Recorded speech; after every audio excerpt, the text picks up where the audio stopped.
Guys, kahit malakas yung ulan guys, o lakas ng ulan guys, pero yung halap ka na maglaro ng pickleball guys, yung halap ka na maglaro, ito pa rin guys, may paraan pa rin guys, oh.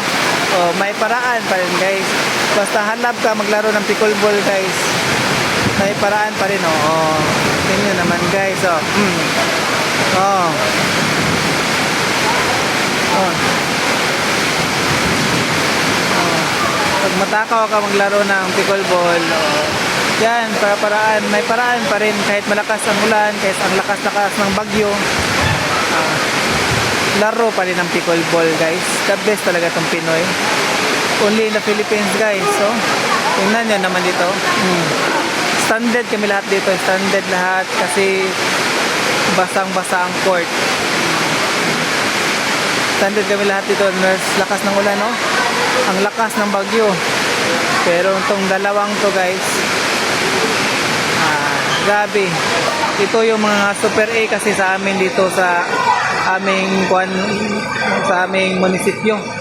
Mga class A, oh. Kaya parating naglalaro talaga. Ay, nahanapan talaga ng paraan. Oh, galing naman yan, oh. The best to man. Mga batang to. Mga champion kasi to guys. Oh.